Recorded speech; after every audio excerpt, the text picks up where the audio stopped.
කොණ්ඩය දික් වන්නේ නැද්ද? එහෙනම් අද මම ඔයාලට කියලා දෙන්න යන්නේ ගෙදරදීම ඉතා ලේසියෙන් හදාගන්න පුළුවන් කරපිංචා හෙයා ඔයිල් එක ගැනයි. දිනපතා මෙයා භාවිතා කිරීම මගින් ශක්තිමත් දිගු වරලසකට ඔබටත් කෙටි කාලයකින් හිමිකම් කියන්න පුළුවන්. මෙම තෙල් එක හදාගන්න විදිය වගේම මේක කෙස්වල තවරන ආකාරය පිළිබඳවත් මම ඔබට පැහැදිලිව කියලා දෙනවා. ඒ නිසා වීඩියෝ එක අවසාන වෙනතෙක් රැඳී සිටින්න. අපි දැන් බලමු මේ විශේෂිත තෙල් එක හදාගන්න ඕන අමුද්‍රව්‍ය මොනවද කියලා. මම අරගෙන තියෙනවා එඬරු තෙල්, ඒ වගේම විටමින් E කරල් 2ක්. මම මෙතෙන්දී අරන් තියෙන විටමින් E කරල් 2යි. ඒ මං හදාගන්නා තෙල් එකේ ප්‍රමාණයට ඔබ හදාගන්නා තෙල් එකේ ප්‍රමාණයට මේ කරල් ප්‍රමාණය වෙනස් කරගන්න පුළුවන්. අනිත් ඒ හොඳින් මෝරපු කරපිංචා අත්තක් වගේම සුදු පොල් තෙල් අපි මේ සඳහා යොදා ගන්නවා. අපි මුලින්ම කරන්නේ පිරිසුදු භාජනයක් ලිපේ තබාගෙන එයට සුදු පොල් තෙල් එකතු කරන්න ඕන. සුදු පොල් තෙල් කොණ්ඩේ වේලි බව නැති කරලා මෘදු දිලිසෙන කොණ්ඩයක් ලබා දීමට උපකාරී වෙනවා.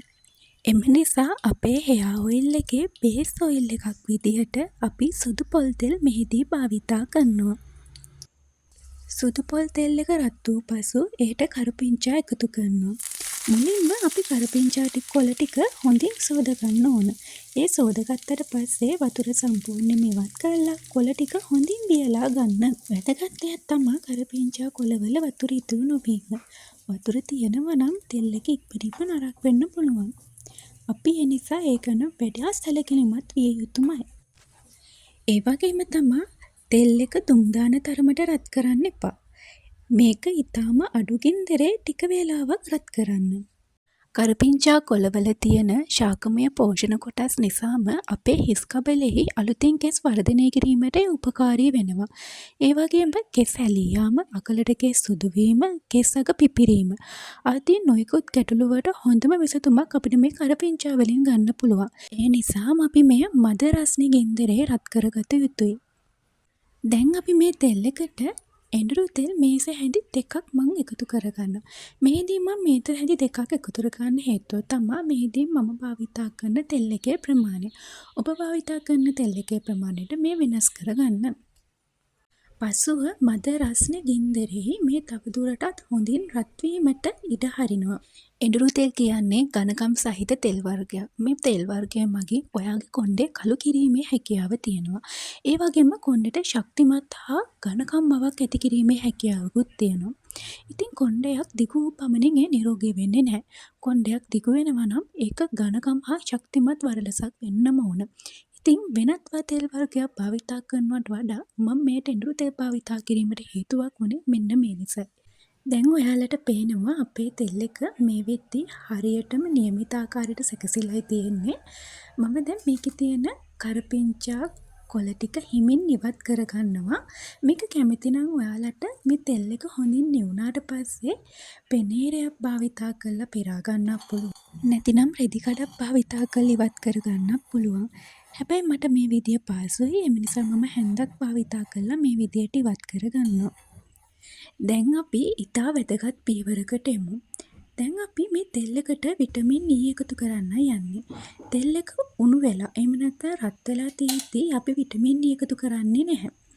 තෙල් එක සම්පූර්ණයෙන් නිවුණාට පස්සේ විටමින් E කැප්සූල් එක කපාගෙන ඒක ඇතුලේ තියෙන ඔයිල් එක තෙල් එකට මිශ්‍ර කරන්න.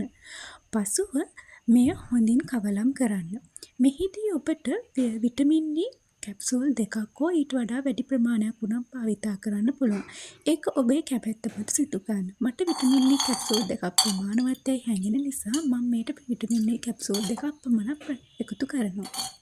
දැන් අපේ කරපිංචා හෙයා ඔයිල් එක සූදානම්. දැන් මේ තෙල් එක පිරිසිදු වියලි භාජනයකට හෝ බෝතලයකට දමා ගන්න. වතුර නොවන විදිහට මේක තබා ගන්න නම් වඩා සුදුසුයි. ගෙදර හදන ඔයිල් එකක් නිසා කුඩා ප්‍රමාණයක් හදාගෙන පිරිසිදුව භාවිතා කරන එක වඩා හොඳයි. අපි දැන් බලමු මේ තෙල් එක භාවිතා කරන විදිහ. මුලින්ම තෙල් ටිකක් අරගෙන හිස් කබලේ හොඳින් තවරන්න. පසුව ඔබේ ඇඟිලි තුඩු වලින් මුදුව මසාජ් කරන්න. තදින් අතුල්ලන්න එපා. මිනිත්තු 5ක් 10ත් අතර ප්‍රමාණයක් මුදුව මසාජ් කරලා පැය කිහිපයක් තබාගෙන පසුව ෂැම්පු යොදා සෝදා හරින්න. මෙය සතියට වතාවක් හෝ දෙවතාවක් භාවිතා කිරීම ප්‍රමාණවත්. මෙය වතාවක් දෙවතාවක් භාවිතා කළ පමණින්ම ඔබේ කොණ්ඩය දිගු වන්නේ නැහැ. ඔබ මෙය අවම මාස 1.5ක කාලයක්වත් භාවිතා කළ යුතුයි. ඔබේ ප්‍රශ්නයට විසඳුම මෙයින් ලැබුණා කියා මා හිතනවා.